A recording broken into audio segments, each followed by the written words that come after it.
జీ5 app download చేసుకుని పూర్తి ఎపిసోడ్లని ఉచితంగా చూడండి. నీ నోటి నుంచి ఆ మాట ఇంకా రాలేదేంటా అనుకున్నాను. అనేసావా అమ్మా? విన్నావా వదినా? విన్నావా అన్నయ్య? అఖిల్కు అభి డబ్బులివ్వటం వసుకి ఇష్టం లేదట. ఇప్పుడు అఖిల్ ఆ 10 లక్షల కోసం ముష్టెత్తాలట. ముష్టెత్తమని నేను చెప్పలేదు పిన్ని. అఖిల్ని తల ఎత్తుకోమని చెప్తున్నాను. నేను ఎదగాలని, సొంతంగా ఈవెంట్ చేయాలని నాకు చెప్పిందే మీరు కదా వదినా.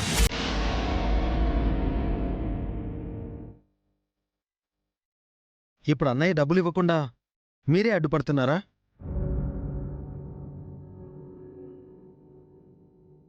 నువ్వు సొంతంగా ఎదగాలని చెప్పింది నేనే అఖిల్, కానీ ఇలా కాదు. సొంతంగా ఎదగడం అంటే ప్రతిదీ సొంతంగా ఏర్పాటు చేసుకోవడం.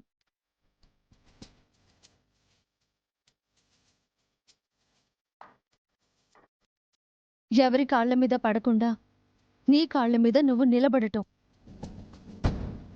ఎవరి దగ్గర చేయి చాచకుండా నీ చేతులతో నువ్వు సంపాదించుకోవడం.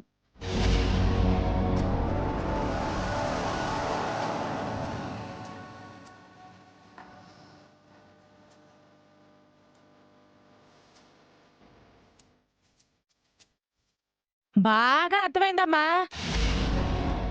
పొమ్మనకుండా పొగబెట్టినట్టు సొంతంగా సంపాదించు అని వాడి బుర్రలో విత్తనం నాటావు. అది మొలకెత్తి చిగురించేలోపు దానికి నీళ్లు పోయకుండా అట్టుపడి ఎండగడుతున్నావు, అంతేగా?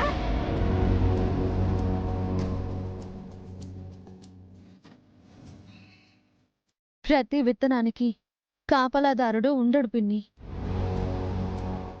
సొంతంగా మొలకెత్తి వర్షపు చినుకులకు చెగురించి వేళ్లను బలంగా భూమిలో నాటుకొని ఆకాశం తాకేలా ఎదిగిన మహావృక్షాలు ఎన్నో ఉన్నాయి.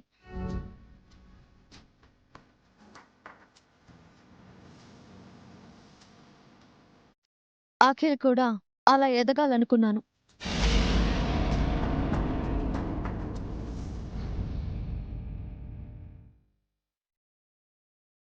మీరు నాటిన విత్తనానికి ఇప్పుడు వర్షం ఎక్కడి నుంచి కురవాలక్క? మీ బావగారు ఈవెంట్ స్టార్ట్ చేసినప్పుడు ఇన్వెస్ట్మెంట్ కోసం ఎవరిని మనీ అడగలేదు, ఇన్క్లూడింగ్ మావయ్య గారితో సహా.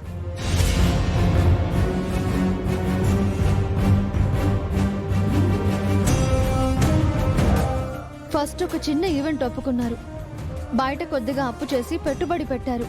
ఈవెంట్ని సక్సెస్ చేసి పనితనం చూపించారు, పేరు తెచ్చుకున్నారు. ఈరోజు ఈ స్థాయిలో ఉన్నారు. బాగుందమ్మా. అభి మొదటి మెట్టు నుంచి మొదలు పెట్టాడని అఖిల్ కూడా అక్కడి నుంచే మొదలు పెట్టమంటున్నావా? పైగా అప్పు చేయమని తప్పుడు సలహా ఇస్తున్నావా?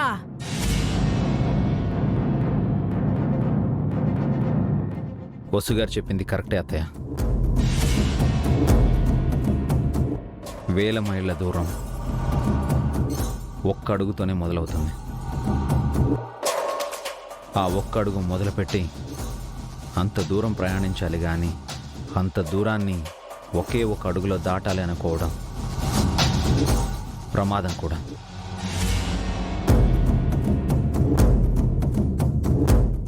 నేను అఖిల్కి డబ్బులు ఇవ్వను.